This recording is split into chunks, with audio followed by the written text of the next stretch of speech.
Hôm nay chúng ta tìm hiểu về sách Ha-ba-cúc. Hôm nay chúng ta sẽ nói về hai phần như mọi khi. Hai phần lớn đó là phần nói về sách, trong đó bao hàm bối cảnh lịch sử, con người, văn và chủ đề. Và phần thứ hai chúng ta sẽ đọc một đoạn, hai đoạn của sách Ha-ba-cúc tiêu biểu, rồi từ đó chúng ta rút ra được cái điều gì để mà mình sống cho ngày hôm nay. Tiên tri Ha-ba-cúc nói sấm ngôn ở trong lịch sử phải có một thời gian và một không gian nhất định. Vậy thì cái thời gian nào và không gian nào? Trước hết đó là điều chúng ta xác định để đặt cái sấm ngôn đó vào trong bối cảnh lịch sử văn hóa của nó, để chúng ta có thể dễ dàng hiểu hơn cái sứ điệp của ông, ít nhất là về mặt con người, để từ đó tìm hiểu cái sứ điệp của Thiên Chúa nơi lời của ông. Vậy thì thời gian nào, khoảng thời gian nào, khoảng những năm nào? Khoảng những năm 600 trước công nguyên. Tại sao ta biết? Có cái gì chứng minh, ít ra có một cái vài điểm gì đó người ta gọi là nội tại, chứng cứ nội tại ở trong nội dung tác phẩm. Không có cái nào trực tiếp nói lên năm hay là niên biểu hết, mà chỉ có một vài chứng cứ gián tiếp thôi. Cái chứng cứ đó là gì? Ha-ba-cúc phê bình về cảnh bất công trong xã hội. Mà cái cảnh bất công trong xã hội này chúng ta biết được nó diễn ra trong khoảng thế kỷ thứ 8, thứ 7, thứ 6 gì đó, chưa có rõ ràng. Nhưng mà chúng ta biết là trong cái khoảng thời gian này có một số vị vua ở vương quốc Juda hay Israel. Các anh chị đọc Ha-ba-cúc á, vương quốc phía Nam hay phía Bắc? Vương quốc phía Nam. Là bởi vì đấy là một sấm ngôn nói ở đền thờ, mà đền thờ thì nằm ở phía Nam, đền thờ Jerusalem. Và lúc bấy giờ vương quốc phía Bắc tan tành rồi. Thời các vua triều đó, những ông vua tốt thì ít để xảy ra những cảnh bất công xã hội. Ví dụ như ông vua tốt là ông vua Josiah, ông vua mà làm cuộc cải cách tôn giáo, khám phá ra cuốn sách trong đền thờ, và từ đó mà có truyền thống đệ nhị luật. Ông vua đó tốt lắm, khoảng từ 640 đến 609. Như vậy chắc là có lẽ Ha-ba-cúc không nói sấm ngôn nhiều, hay là không bắt đầu trước cái thời gian đó. Nhưng mà sau cái ông vua Josiah thì cái ông con thì lại tệ. Đó là Jehoiakim.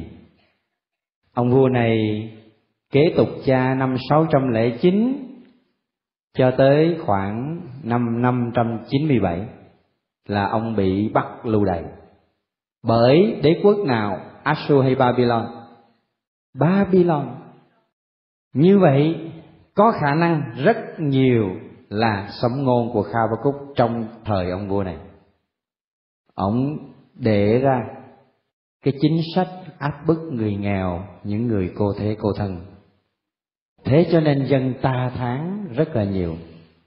Và có một biến cố lớn xảy ra, đó là năm 597, biến cố vây hãm thành Jerusalem bởi Babylon và đưa một số đầu tiên đi lưu đày. Có một cuộc lưu đày thứ hai, đó là 10 năm sau, năm 587. Đó là cái biến cố lưu đày lớn nhất, và Jerusalem hoàn toàn thất bại luôn. Và thêm một lần cuối cùng vét nữa là năm 583. Thế cho nên sấm ngôn của Ha-ba-cúc rất có khả năng xảy ra trong khoảng thời gian từ 609 đến năm 597, là cuối đời của Jehoiakim. Như vậy đó là cái thời đại hay cái niên biểu, và không gian là vương quốc phía Nam, và đặc biệt là ở đền thờ Jerusalem. Và chính vì thế Nhiều tác giả nghiên cứu thánh kinh xếp ngôn sứ Habakkuk vào cái loại tiên tri phụng tự, nghĩa là tiên tri nói sấm ngôn ở đền thờ. Và trong nhiều đoạn văn, đặc biệt là ở trong cái đoạn văn thứ 3 chương 3, cho chúng ta một cái bài ca, ta gọi là bài ca cảm tạ, rất là hợp đọc trong phụng vụ. Và thực sự ngày hôm nay chúng ta cũng đọc Habakkuk trong phụng vụ giờ kinh, đúng không? Một ngày nào đó ở trong 4 tuần. Có một anh nói vào ngày thứ 6 tuần 2, ảnh còn giỏi hơn tôi không nhớ. Chắc ảnh đọc nhiều lắm, kinh sáng, kinh chiều, kinh sách, kinh trưa, kinh tối. Những con người này là những người toàn tâm toàn ý học thánh kinh, rất là tốt. Có một sự say mê học thánh kinh và để sống thánh kinh, tìm hiểu như thế là rất tốt. Như vậy chúng ta đã xác định được không gian thời gian của sấm ngôn Habakkuk. Và ông vua Jehoiakim này nè, nó là một ông vua xấu. Thực sự chúng ta biết được điều đó là qua ngôn sứ Jeremiah. Jeremiah rất là khinh bỉ ông vua này, bởi vì ông áp bức người nghèo, ông bất công, ông đàn áp. Và Jeremiah tuyên bố trong sấm ngôn của mình đó về Jehoiakim đó là ông vua này sẽ chết, bị chôn cất như một con lừa. Chúng ta đã có thể biết được điều đó ở trong Jeremiah chương 22 câu 13-19 hoặc là 2 Vua chương 23 câu 37. Đó là phần thứ nhất. Điều đó chưa cho chúng ta rõ hơn một tí gì để chúng ta hiểu hơn nội dung những đoạn văn của Habakkuk. Bây giờ chúng ta thử đọc vào trong. Anh chị đã đọc rồi, nhưng bây giờ chúng ta có một vài nhận xét về cái văn phong. Bởi vì văn là người, đọc văn thì có thể biết người. Nhưng mà chúng ta cũng không được cung cấp nhiều thông tin lắm về cái điều này. Về mặt văn chương đó, thì Habakkuk có thể nói là người đầu tiên cùng với Jeremiah trong truyền thống lịch sử văn sấm ngôn có một cái lối văn dùng chính lời chất vấn của con người để làm thành lời sấm ngôn của Đức Chúa nói với dân. Lạ lùng không? Trước đây các ngôn sứ khác thường nói đây là sấm ngôn của Đức Chúa, nghĩa là những lời ông nói là những lời của Đức Chúa với một giọng văn ngôi thứ nhất là Chúa, ngôi thứ hai là các ngươi, tức là Israel hay các vua. Lần này Habakkuk cũng như trong Jeremiah, chúng ta thấy có một cái lối văn ngược lại. Ngôi thứ nhất không phải là Chúa nói với dân nữa, mà là ngôi thứ nhất là chính con người mà Habakkuk đại diện để chất vấn Thiên Chúa. Và chính cái sấm ngôn viết theo cái kiểu này đó, người ta đọc, người ta cần phải chiêm nghiệm nhiều hơn mới nhận ra được cái sứ điệp của Thiên Chúa ẩn ở đằng sau.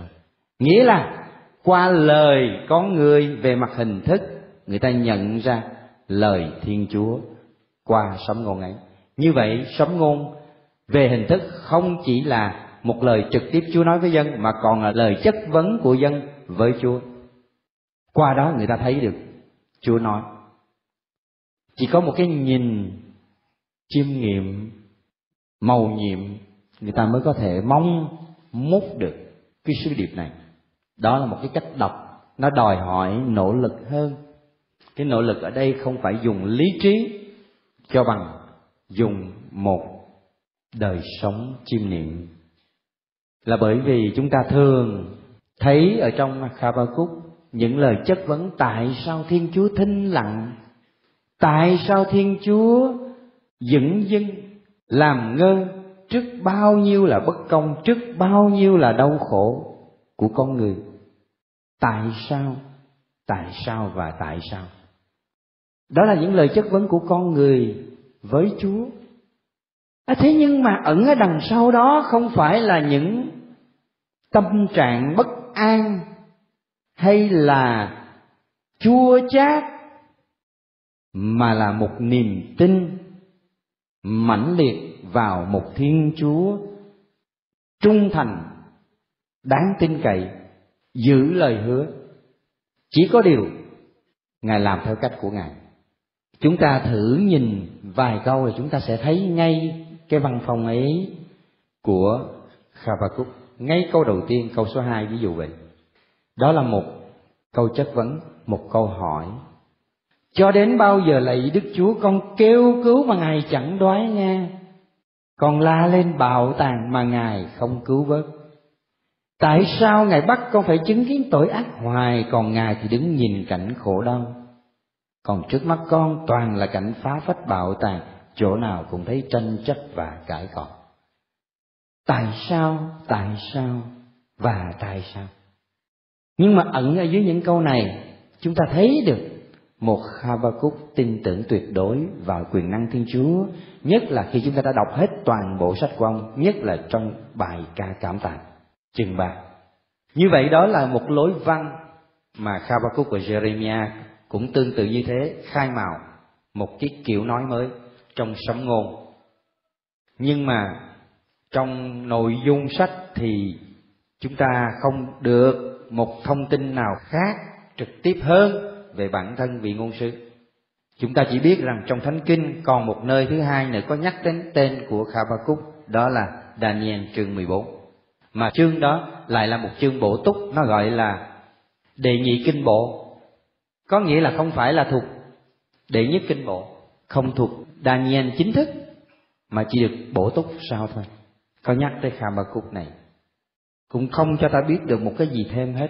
Ở trong cái đoạn văn đấy thì nhắc tới Habakkuk được một thiên thần nắm đầu đưa tới hầm sư tử của Daniel, thay vì đem cái phần ăn, phần nước đến cho người ông phục dịch hàng ngày thì lại đến cho Daniel. Rồi ở đó Daniel được ăn cái bữa đó, để nói lên rằng Thiên Chúa ở cùng cậu bé Daniel ấy, ở trong hầm sư tử mà không bị sư tử ăn. Mà trái lại, khi ông vua nhận ra điều đó thì thả Daniel ra. Khi thả Daniel ra thì những kẻ chống Daniel lại được đưa vào hầm sư tử thay thế, và lập tức sư tử xé xác. Như vậy người công chính của Đức Chúa thì thú dữ không ăn thịt. Đó là một dấu chỉ. Thì Habakkuk xuất hiện trong cái nhiệm vụ ngày hôm đó, đưa cho Daniel bữa ăn hàng ngày. Nhưng mà cũng không nói thêm cho ta một cái điều gì hơn nữa về cái vị ngôn sư Habakkuk này. Ông là một ngôn sư nhỏ, rất nhỏ. Bây giờ đến chủ đề của cuốn sách này, chúng ta không có được một chủ đề gì có tính chất tập trung. Thế nhưng mà xoay qua 3 cái chủ đề mà chúng ta thấy xuất hiện, thật ra 3 chủ đề này cũng có thể kết nối lại được với nhau. Cái chủ đề thứ nhất mà chúng ta đọc thấy đó là Thiên Chúa tuyệt đối đáng tin cậy đối với Habakkuk. Cho dẫu dưới hình thức sấm ngôn là những lời chất vấn trước những điều không thể hiểu được trong cuộc đời, trước mắt vị ngôn sứ, từ đó nảy sinh những cái tâm trạng dường như mâu thuẫn, để rồi trở thành lời chất vấn thượng đế. Thế nhưng ở bên dưới đó là cả một niềm tin cậy tuyệt đối vào Thiên Chúa của vị ngôn sứ. Đó là chủ đề thứ nhất. Chủ đề thứ hai nằm ở trong chương 2 chúng ta cũng thấy, và cả chương 1, chương 3 nữa. Khi mà tất cả mọi cái tai họa xảy ra cho dân Can-đê này cũng được nhìn dưới ánh sáng, đó là bàn tay của Đức Chúa. Đó là ở trong chương 3, bài ca cảm tạ, cũng là bàn tay Thiên Chúa đặt dấu ấn trên thiên nhiên, núi, đồi, sông, tất cả đều phải rùng mình trước quyền uy Thiên Chúa. Rồi cả những biến cố chính trị trong đời sống con người cũng không nằm ngoài bàn tay quan phòng Thiên Chúa. Rồi cả trong chương 2, đó là những lời chúc giữ những kẻ ác bức, là vì chính Thiên Chúa đã không dung thứ những kẻ tàn bạo. Như thế, cái đề tài thứ hai có thể nói đó là Thiên Chúa thực thi quyền hành của Ngài trên vũ trụ và cả trên lịch sử. Một đề tài nữa ta cũng có thể khám phá ra nằm ở bên dưới các câu chữ, đó là Thiên Chúa là một mầu nhiệm. Con người không thể hiểu được một cách thích đáng, một cách trọn vẹn đường lối của Thiên Chúa. Ba cái chủ đề này có thể quyện lại làm một, vì đối tượng vẫn là những thắc mắc tìm kiếm về Thiên Chúa như là một mầu nhiệm. Và chính vì thế chúng ta tin trong mầu nhiệm, tin cậy Chúa, nhưng biết rằng Ngài là một mầu nhiệm khôn giò. Mãi mãi ta không múc cho cạn được cái mầu nhiệm này. Rồi bây giờ đến nội dung của cuốn sách. Dễ thấy như các anh chị đã đọc, có thể chia làm 3 phần. Phần thứ nhất đó là lời cầu nguyện, phàn nàn, ta thán. Nó có tính chất như là một ai ca, giống như trong Jeremiah vậy. Chương thứ 2 kể đến 5 tai họa hay là những lời chúc giữ. Chương thứ 3 đó là bài ca chiến thắng chúc tụng Gia-vê Thiên Chúa. Đó là chúng ta giới thiệu sơ qua cái quyển sách và con người của tác giả Habakkuk. Bây giờ qua phần thứ 2, chúng ta cùng nhau tìm hiểu một vài đoạn văn trong này. Rồi từ đó chúng ta có thể rút ra những bài học gì cho mình. Trước khi chúng ta đi vào đọc cái đoạn chính là bài ca cảm tạ mà giáo hội hôm nay tiếp nối truyền thống Do Thái đọc ở trong phụng vụ của mình đó, thì chúng ta dừng lại ở một vài đoạn nhỏ như tôi nói hồi nãy, ở trong cái văn phong của sấm ngôn Habakkuk là một thứ văn phong chất vấn. Nó sâu lắm, là bởi vì cái đối tượng của chúng ta là Thiên Chúa. Thực sự chúng ta không thể nói được đó là đối tượng, bởi vì Thiên Chúa là một mầu nhiệm, Ngài không phải là một đối tượng, một object đứng ở đằng trước ta là một chủ thể, một subject. Chúng ta tìm hiểu Chúa như một subject nhìn vào một object, một chủ thể nhìn vào một đối tượng, một khách thể, mãi mãi chúng ta không hiểu được Thiên Chúa. Thế cho nên những lời sấm ngôn diễn tả trực tiếp cần được bổ túc thêm bằng cái loại sấm ngôn của Jeremiah và Habakkuk, một loại chất vấn. Đó là một kiểu suy tư triết học tìm về sự thật, những câu hỏi tại sao đấy. Đó là một cái đường lối suy tư có tính chất chiêm nghiệm để nhận ra mầu nhiệm bàn tay Thiên Chúa ở trên từng mảnh phần trong cái cuộc sống, trong thiên nhiên. Ngay câu đầu tiên như hồi nãy tôi đã đọc đó, lại là một câu hỏi: tại sao lạy Chúa Ngài vẫn đứng yên mà chẳng đoái nghe con? Tại sao lạy Chúa Ngài vẫn dửng dưng đứng nhìn cảnh khổ đau, tội ác vẫn diễn ra trước mắt?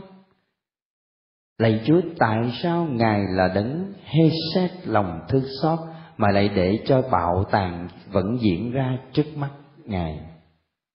Tại sao? Lý trí chúng ta không chấp nhận nổi, mâu thuẫn với cái điều chúng ta tin là một Thiên Chúa toàn năng, toàn thiện, toàn mỹ. Có phải không anh chị em? Bao nhiêu lần trong cuộc đời anh chị em cũng chất vấn như thế, như Habakkuk. Có mâu thuẫn không? Một Thiên Chúa toàn năng mà lại để cho sự ác xảy ra trong cuộc đời. Đứng trước cảnh một người công chính cứ hết bị tai này đến ác nọ, chúng ta có thể chấp nhận được không? Đang khi đó, những kẻ giàu sang, những kẻ quyền uy vẫn mãi ăn trên ngồi trước, bóc lột, gây bất công. Lòng ta bao nhiêu lần đã nổi loạn tựa như những lời chất vấn này. Nhưng có điều, có khi ta nổi loạn thực sự, chứ không như Habakkuk và Jeremiah, là bởi vì ở đáy lòng họ vẫn tin tưởng, tin cậy tuyệt đối vào Thiên Chúa Quan Phòng. Một lối nhìn chiêm nghiệm cho ta khi ta đọc Habakkuk bằng cách đặt vấn đề, suy niệm, chiêm nghiệm bằng cách đặt vấn đề, rất là triết học, rất là sắc bén, một khí cụ cho ta để ta tìm chân lý. Khi anh chị em nghĩ về Chúa, vì Ngài là một mầu nhiệm, không phải là một đối tượng để cho ta có thể mổ xẻ, phân tích, tổng hợp, tìm hiểu. Ta phải đi bằng một lối khác thôi. Đó là chiêm nghiệm. Trong cái chiêm nghiệm đó có cái chất vấn. Thế nhưng mà cái thái độ này đó, nó đòi hỏi một điều kiện của tâm hồn, của tâm thức. Đó là gì? Đó là sự tập chú, đó là sự thinh lặng, để cho mọi câu từ, mọi ngôn ngữ im bặt, để cho mọi ý tưởng, quan niệm của ta đó là những cái thứ mà thường hay khuôn đúc cái thực tại sống động kia thành cứng ngắc, như những cái khuôn tan đi. Nghĩa là ta đi vào một sự thinh lặng tuyệt đối, thì mới mong cái tập chú đó mon men chạm tới mầu nhiệm Thiên Chúa. Đó là một đường lối phù hợp khi cái đối tượng trong ngoặc kép của ta là Thiên Chúa, là mầu nhiệm. Về cái điều này đó thì triết gia Gabriel Marcel có phân biệt cho ta hai cái chủ đề, đó là vấn đề và mầu nhiệm, problem và mystère. Cái problem hay là cái vấn đề tức là một cái bài toán đố, có thể là một bài toán đố về khoa học kỹ thuật hay là một bài toán đố về cuộc sống. Thế nhưng mà nó vẫn là một vấn đề, bởi vì nó đứng trước mặt ta, nó đối diện ta, nó chất vấn ta, nó đòi ta phải tìm, phải kiếm, cho tới khi nào ta giải quyết được vấn đề thì lòng ta mới yên. Đó là vấn đề. Chừng nào vấn đề chưa giải quyết xong thì nó còn đó, ta không yên. Ví dụ trong gia đình anh chị em, có một đứa con, nó đang theo đòi bạn bè xấu, chơi bời hút sách. Đó là một vấn đề. Chừng nào anh chị em chưa giải quyết xong thì mãi mãi vẫn chưa yên. Thế nhưng mà đây không hẳn là một vấn đề, vì người con ấy của anh chị em á, là một con người, là một hình ảnh của Thiên Chúa. Cho nên nếu ta tìm những giải pháp để giải quyết vấn đề, mãi mãi giải quyết không xong. Nếu anh chị em nhìn đó là một mầu nhiệm nữa thì mới mong giải quyết được. Và thực sự không bao giờ giải quyết trọn vẹn, nhưng mà ít ra ta đi đúng con đường. Mầu nhiệm là một cái gì? Nó không phải là một đối tượng chiếm một không gian trước mắt ta, chất vấn ta, bắt ta phải giải quyết mà thôi. Mầu nhiệm là một cái gì còn lớn hơn ta nữa, mà thậm chí nó bao trùm cả ta nữa.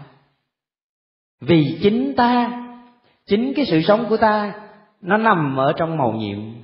Nghĩa là đứa con ấy và người cha, người mẹ ấy, nó có một sự liên đới khăng khít như là một. Bởi vì cái chết hay là con đường đi đến cái chết của đứa con mình, nó là con đường đi đến cái chết của chính mình. Giải quyết ở đây không phải là giải quyết vấn đề nữa rồi thưa anh chị em, mà là ta đang đi vào con đường của huyền nhiệm. Chỉ trong cái nhìn, đứa con của anh chị em ấy là một hữu thể Chúa dựng nên, hình ảnh của Thiên Chúa. Thế nhưng mà là cũng như anh chị em, nó là con cháu Adam Eva đã sa ngã một lần và tiếp tục hàng loạt cuộc sa ngã như thế sau đó trong lịch sử.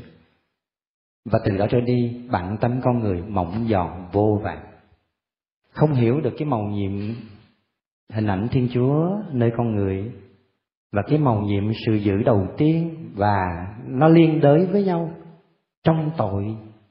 Mãi mãi chúng ta không hiểu được mầu nhiệm Thiên Chúa. Hiểu mầu nhiệm con người là hiểu mầu nhiệm Thiên Chúa. Và trong khi hiểu đó, ta thấy ta ở trong đó rồi. Đó là mầu nhiệm. Mầu nhiệm nó bao trùm hai cái subject. Nó là một vấn đề intersubjective, nghĩa là liên chủ vị. Và liên chủ vị đó nằm ở trong một cái mystère, cái mầu nhiệm. Và mãi mãi ta không múc cạn được cái mầu nhiệm, nghĩa là trí ta không bao giờ thỏa mãn trọn vẹn điều ta khám phá. Nhưng mà nó mầu nhiệm không có nghĩa là nó cứ che giấu ta mãi, mà ta khám phá. Nó đưa lại cho ta một cảm giác hết sức là vui tươi, hết sức là thỏa mãn, nhưng mà không thỏa mãn. Nó đẩy ta tới hoài mà không bao giờ trọn vẹn thỏa mãn. Nhưng mà nó có một sức hút, đó là mầu nhiệm. Vậy thì khi đụng tới vấn đề con người, vừa giải quyết vấn đề, nhưng đồng thời phải nhớ là ta đang đi vào mầu nhiệm nữa. Vừa giải quyết những bài toán trong cuộc sống, nghĩa là phải tính toán làm sao cho nó học nghề, phải tách ly nó với bạn bè xấu, đưa nó tới một môi trường mới trong lành hơn. Đó là vấn đề, giải quyết vấn đề cuộc sống. Phải tính toán, phải suy nghĩ, phải lên dự án. Thế nhưng mà có thể dự án ta rất tốt, nhưng mà nếu có thất bại, anh chị em đừng nản lòng, vì mầu nhiệm mà. Làm sao ta có thể lập trình được toàn diện cuộc sống được, mà phải biết phó thác nó cho Chúa. Vì đây nè, chính chỗ này đây nè, ta nhường chỗ cho bàn tay Thiên Chúa. Ta không toàn năng, mà chỉ có Thiên Chúa toàn năng, và Ngài hành động của một đấng toàn năng theo cách của Ngài. Trong khi tìm hiểu việc con người, ta đụng tới Thiên Chúa ngay trong cuộc sống, ngay trong lịch sử. Nghĩa là điều mà lần trước tôi nói, làm sao ta tập chú, ta nhìn vào, ta quan sát những cái mảnh đời, những cái mảnh phần trong thế giới này, để từ đó ta chạm được tới cái toàn thể. Một thái độ để mong mang tới cái mầu nhiệm toàn thể ấy là thái độ chiêm niệm. Trong chiêm niệm nó đòi ta đi tới một cái mức độ xa hơn của cầu nguyện bằng lời, bằng ngôn, bằng từ, bằng ý tưởng, bằng quan niệm, đạt tới cái thinh lặng, vì Thiên Chúa vốn thinh lặng. Nhưng Ngài không phải là một thinh lặng tuyệt đối theo nghĩa là hư không, như anh em Phật giáo nào đó đã nói. Mà Ngài đã nói một lời, cái thinh lặng ấy đã nói ra một lời, có nghĩa là cho một ai đó không phải là Ngài biết về Ngài là ai, là gì. Lời đó là ngôi lời. Lời đó đã trở thành một con người. Lời đó cũng không tách ly khỏi thế giới vũ trụ. Cho nên khi ta nhìn thế giới bằng ánh mắt chiêm nghiệm, khi ta nhìn lịch sử bằng ánh mắt chiêm nghiệm, ta nghe được cái lời này từ thinh lặng. Rồi lời này lại đưa kẻ lắng nghe đi vào cái mầu nhiệm sự sống, để nên một với lời ấy, rồi lại trở về với thinh lặng. Thế cho nên cái con đường để đi đến Chúa, thưa anh chị em, nó không phải là con đường của người nói nhiều như tôi đang nói, mà là của một người ít nói để lắng nghe.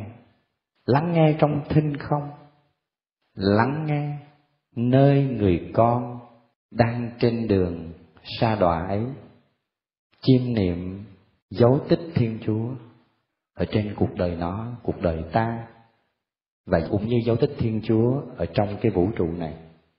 Khi như thế thì những lời chất vấn của lý trí trước những cái có vẻ là mâu thuẫn trong cuộc đời, nó không còn là một lời chất vấn của kẻ bi quan, của kẻ thất vọng, mà là một lời chất vấn của một người đang đi tìm, đang mon men chạm tới mầu nhiệm.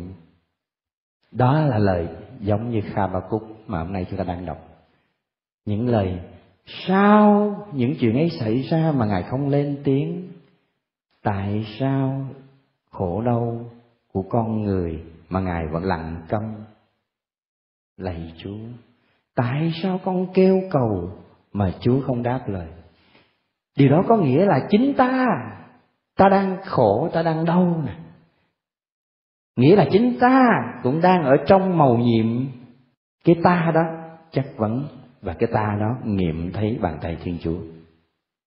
Thưa anh chị em, học Kha-ba-cúc không dễ, Nhưng mà hành theo Habakkuk thì có thể làm được. Không phải đầu tiên là chúng ta cứ đặt vấn đề lạy Chúa tại sao, nhưng mà phải có một tiền đề, đó là phải có một lối sống chiêm nghiệm. Nó phù hợp với một thái độ của người hướng đến cái thinh lặng, cái origin thinh lặng và cái arrival thinh lặng. Cái điểm xuất phát và điểm đến là thinh lặng. Thế cho nên cái thái độ của những người chiêm niệm là thái độ hợp nhất. Chiêm niệm giữa lòng đời, chứ không phải chiêm niệm ở trên núi tách xa đời. Nếu có những nhà chiêm niệm ở trên núi là vì họ đã sống ở giữa đời nhiều rồi, và hàng ngày họ vẫn thông giao với đời thường dưới núi để họ chiêm niệm, để họ cầu nguyện. Còn ta lại được cơ may ở giữa lòng đời, ta chạm hàng ngày với đời mà ta thiếu cái khả năng để nhìn, để chiêm là nhìn, là ngắm, nhưng mà là nhìn ngắm có một cái thái độ tập trung, chứ không phải nhìn giáo giác để cho con người của ta bị phân tán, bị mất năng lượng. Làm sao tập chú nghĩa là dành trọn năng lượng vào mầu nhiệm, tìm kiếm nó trong cuộc đời, trong những vấn đề của ngày thường, vấn đề của con, của cái, vấn đề của vợ, của chồng, vấn đề của nghề, của nghiệp. Nhìn ra Thiên Chúa. Cái thái độ đó là thái độ tìm kiếm. Và khi tìm kiếm thì ta chất vấn. Nhưng mà không phải để được ngay câu trả lời. Vì cái tác dụng của chất vấn nó đẩy ta, cái trí của ta tìm đến mầu nhiệm nhiều hơn. Và khi có một ánh sáng nào đó đến, ta cảm thấy rất vui. Đó là cái cảm giác tâm lý của những nhà sống chiêm niệm. Nhưng mà những nhà chiêm niệm bậc cao thì sẽ đi đến một cái mức độ là ngay cả cảm giác đôi khi cũng không có. Nó gọi là đêm tối của giác quan. Ví dụ Thánh Gioan Thánh Giá, ví dụ Teresa Avila, ví dụ thầy Eckhart, nhiều ví dụ lắm. Những đêm tối của giác quan, nghĩa là các vị thánh đó, kinh nghiệm về Thiên Chúa nhiều hơn ta. Nhiều khi chẳng cảm nhận được cái gì hết, không cảm thấy mình sốt sắng đọc kinh khi đi lễ, không cảm thấy mình vui nữa khi đi tu nữa. Có những lúc đi vào đêm tối của giác quan như vậy, và thậm chí đi vào đêm tối của đức tin nữa. Nghĩa là không giác quan mà cũng cảm thấy mình không còn tin. Đó là, thưa anh chị em, lúc mà ta thấy ra chỉ còn một dấu chân trên cát, không còn hai dấu chân nữa. Vì sao? Vì cái mầu nhiệm nhỏ bé của ta được ẩm nhận trong mầu nhiệm đại dương rồi. Thế nên cái phương pháp thứ nhất Habakkuk để lại cho ta, đó là một cái nhìn tập chú trong cuộc đời, cả trong đau khổ, để chất vấn, để tìm kiếm Thiên Chúa như một mầu nhiệm. Tại sao lạy Chúa Ngài vẫn làm ngơ trước bạo tàn? Tại sao lạy Chúa Ngài vẫn cứ chứng kiến tội ác mà cứ lặng câm? Rồi bây giờ chúng ta cùng nhau đọc bài ca cảm tạ. Đối với những người sau khi đã thấy một ánh sáng le lói nào đó ở trong cuộc đời, cho dẫu giữa đau khổ, giữa những sự ác làm ta như nổi loạn, vẫn nhận ra được bàn tay quyền năng của Thiên Chúa, nhưng cái quyền năng của Ngài hoàn toàn khác với cái cách nghĩ của loài người. Đó là cái cảm xúc của Habakkuk và đã được diễn tả ra ở trong chương 3 bài ca cảm tạ mà ngày nay giáo hội đã đưa vào trong kinh phụng vụ chúng ta đọc trong 4 tuần. Anh chị em đọc trang 1802 chương 3, cầu xin Đức Chúa can thiệp. Cái bài ca này các tác giả thánh kinh vẫn so sánh với các bài ca cũng tương tự nổi tiếng ở trong Cựu Ước. Đó là bài ca của Mô-sê chẳng hạn, bài ca Xuất Hành chương 15 nếu tôi không lầm. Bài ca Xuất Hành vang lên muôn lời ca, ta ca ngợi Chúa vì uy danh Ngài cao cả ha. Bài ca hát hay hát ở trong mùa vừa qua, phải không? Vang lên muôn lời ca, ta ca ngợi Chúa vì uy danh Ngài cao cả. Đấy, đọc cái bài đó rất là hùng. Vì sao? Vì tác giả đã nhận ra được cái bàn tay quyền năng của Thiên Chúa trong biến cố người Do Thái ra khỏi đất Ai Cập. Và cái cảm xúc vươn trào lên trong từng nhịp điệu dồn dập và hùng dũng như thế, nói lên cái quyền năng của Thiên Chúa. Tác giả vẫn tuyệt đối tin cậy vào cái sự toàn năng và sự đáng tin cậy của Thiên Chúa. Một bài ca khác nó giống cái bài ca này, đó là bài ca của Deborah trong sách Thủ Lãnh chương 5, trang 418. Ngày hôm ấy, bà Deborah và ông Barak hát rằng: trong Israel thuở chiến xa xõa tóc xung phong, thuở toàn dân tình nguyện lên đường, các bạn ơi, nào chúc tụng Đức Chúa. Nghe đây hỡi các vua hãy lắng tai, này các thủ lãnh, tôi sẽ hát lên mừng Đức Chúa, sẽ đàn ca kính người là Thiên Chúa Israel. Vân vân. Những đoạn sau là những đoạn nói lên những kỳ công của Thiên Chúa làm cho dân Israel. Và cái cảm xúc của bà Deborah được ghi lại, ví dụ trong câu 12: phấn khởi lên nào Deborah hỡi, phấn khởi lên nào, hát một bài ca, đứng lên hỡi Barak, bỏ tù kẻ bỏ tù ông, hỡi con của Avinoam. Bấy giờ Israel xuống cửa vì chính nghĩa của mình, dân của Đức Chúa đã xuống như những vị anh hùng. Những đoạn sau ví dụ nói lên việc Thiên Chúa can thiệp cả trong chính trị. Các vua đã tới đã giao tranh, các vua Canaan đã giao tranh tại Tanak bên dòng suối Megiddo. Chúng đã không cướp được bạc làm chiến lợi phẩm. Từ trời cao tinh tú đã giao tranh, từ trên quỹ đạo tinh tú chống lại Sisera. Dòng suối Kishon đã cuốn trôi chúng, dòng suối ngàn xưa suối Kishon dũng cảm tiến lên, hồn ta hỡi. Bấy giờ vó ngựa vang rền trên mặt đất, đoàn thiên lý mã phi nhanh, phi thật nhanh. Nói lên cái cảm xúc của tác giả đứng trước những biến cố chính trị xảy ra và nhận ra được bàn tay Thiên Chúa quang phòng trong những biến cố ấy. Hai cái bài ca, bài Xuất Hành chương 15 và bài ca Deborah này, các anh chị có đọc có thấy giống cái gì với cái bài ca cảm tạ của Habakkuk không? Bây giờ chúng ta cùng đọc nha.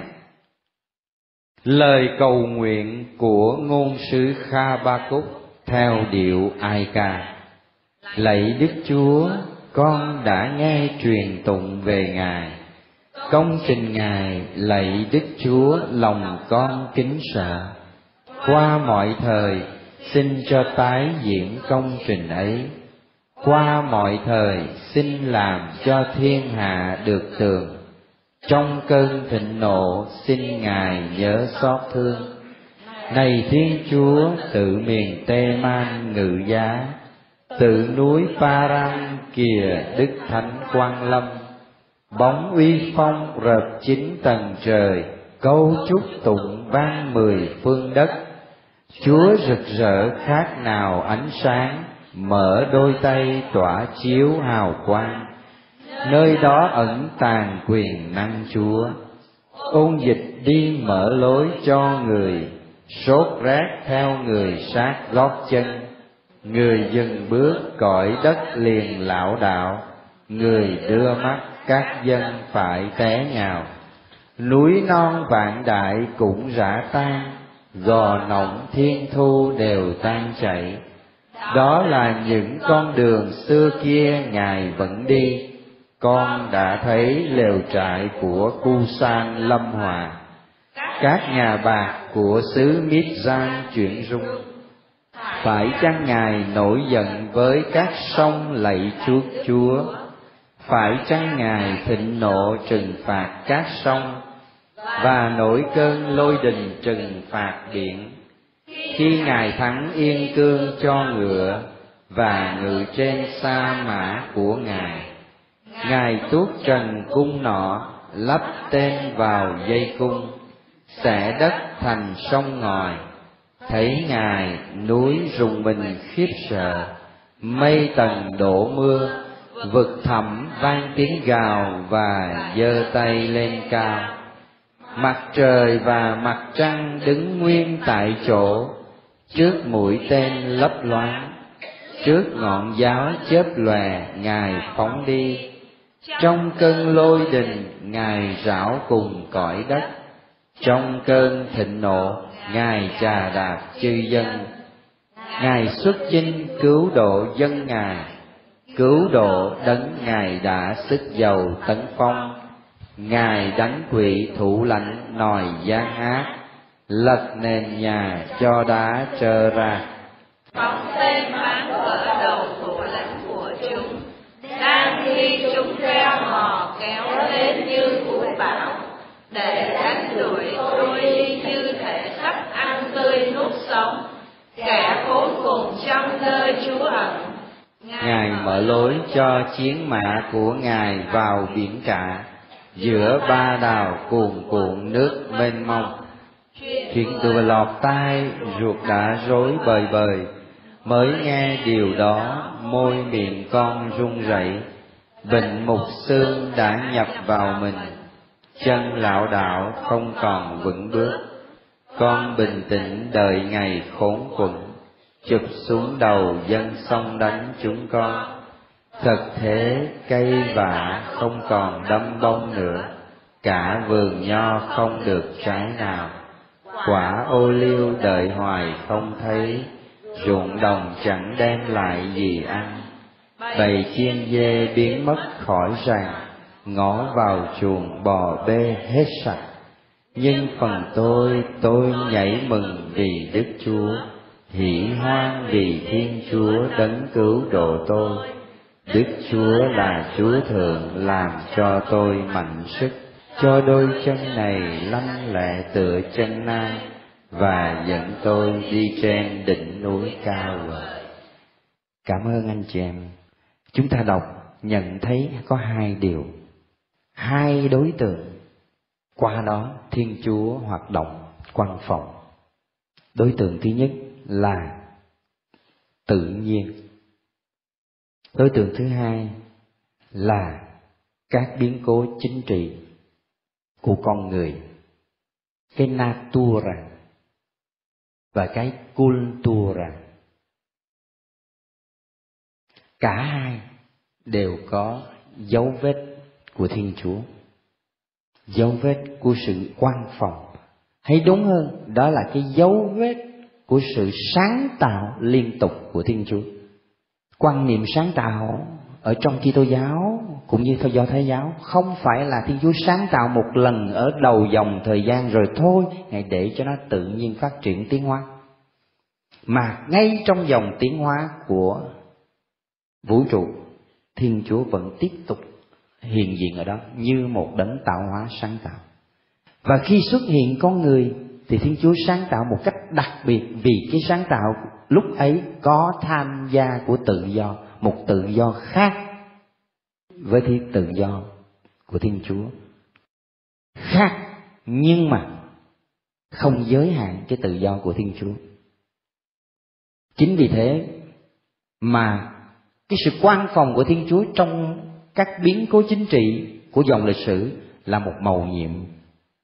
Là bởi vì ta khó hiểu tại sao một Thiên Chúa tự do tuyệt đối lại dựng nên con người cũng có tự do, và với cái tự do ấy con người lập nên những biến cố trong lịch sử. Đó là chiến tranh, đó là giết hại nhau, đàn áp nhau, gây đau khổ cho nhau. Mà những điều đó ngược lại với một Thiên Chúa misericordia, một Thiên Chúa lòng thương xót, một Thiên Chúa của Hesed. Tại sao Ngài lại để cho những chuyện ấy xảy ra? Thế cho nên khi chiêm ngắm về cái mầu nhiệm tự do của Thiên Chúa và con người, lý trí ta bị câm bặt, vì nó chạm phải cái platform, nó không tiến thêm được nữa, nó không thể hiểu được. Nhưng trong lòng tin nó biết rằng có một cái đầu óc vĩ đại to lớn hơn nó. Cái điều mà Augustino đã cảm thấy qua câu chuyện mà ông suy tư về Thiên Chúa mầu nhiệm ba ngôi đó. Đứng trước đại dương, ông nhận ra một em bé cầm cái vỏ sò múc ở đại dương, đem cái nước ấy đổ vào một cái lỗ nhỏ ở trên cái bờ cát. Nó cứ chạy ra đại dương, nó múc rồi nó đổ vào cái lỗ nhỏ ấy. Ông hỏi em làm gì vậy? Nó nói là nó múc hết nước của đại dương, ráng múc hết nước để đổ vào cái lỗ nhỏ đó. Ông phì cười, tại sao lại làm được như vậy? Đại dương con thấy lớn như thế kia, đời nào mà con có thể múc hết được bổ vào cái lỗ nhỏ này, đổ vào nơi nước tụt xuống đó, cái lỗ vẫn cạn không. Em bé đó nói, đúng rồi, con đang làm cái điều mà bác đang nghĩ ở trong đầu đấy, đang xuyên niệm về cái mầu nhiệm đại dương Thiên Chúa ấy, với cái vỏ sò bé nhỏ của lý trí của bác. Cái natura là cái gì Thiên Chúa dựng nên nó có cái quy luật của nó, và Thiên Chúa tôn trọng nó, và loài người từ từ khám phá ra cái quy luật của nó. Nó tạo nên cái sau này là những cái phương tiện phục vụ cho con người, đó là khoa học kỹ thuật. Nhưng mà cái cultura nó có tham dự của yếu tố tự do, nó khác với khoa học kỹ thuật, và chính nó có cái yếu tố mầu nhiệm. Cho nên khi làm công tác giáo dục, y tế chạm tới cái mầu nhiệm tự do này, con người đang làm nên cái cultura, làm cho cái thế giới này nó đầy cái sức người nhiều hơn. Mà nếu như con người ấy gắn bó với Thiên Chúa thì nó cũng làm cho cái thế giới này nhiều cái hơi thở của Thiên Chúa hơn, tức là nhiều thần khí của Thiên Chúa hơn. Muốn thế, con người phải thực sự sống làm sao để trở thành cái hình ảnh của cái mầu nhiệm ấy của Thiên Chúa Ba Ngôi. Đó là cái cảm xúc của những người đã chạm được một chút nào đó cái mầu nhiệm Thiên Chúa, kể cả trong đau khổ. Cho nên học Habakkuk ngày hôm nay, chúng ta học được cái phương cách để tiếp cận Thiên Chúa, không phải bằng trí tuệ thông thường mà thôi, mà tới một lúc nào đó ta phải bỏ rơi cái này lại. Khi mà chúng ta bắt được cá rồi phải quên cái nơm đi. Chừng nào mà còn chăm sóc cái nơm mãi cho nó đẹp, cho nó sao có hiệu quả, thì mãi mãi đã bắt không được con cá. Mà khi bắt được con cá rồi đó, phải ráng quên nó đi, bởi vì ta có cái điều quý nhất rồi. Thế mà loài người chúng ta vẫn mãi đi tìm cái nơm, hết tiền đến quyền, đến danh, đến sắc, đủ thứ trò hết. Đó là những cái nơm mà mãi mãi ta không bắt được con cá.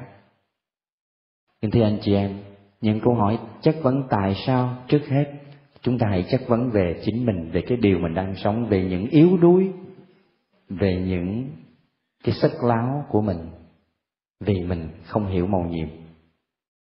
Học Habakkuk chúng ta học được cái phương pháp và biết khiêm nhường để tìm kiếm Thiên Chúa. Thánh Lễ TV trân trọng cảm ơn quý vị đã quan tâm theo dõi và đăng ký kênh. Kính chúc quý vị luôn được mạnh khỏe, bình an trong Chúa và Mẹ. Xin chào và hẹn gặp lại quý vị trong các video tiếp theo.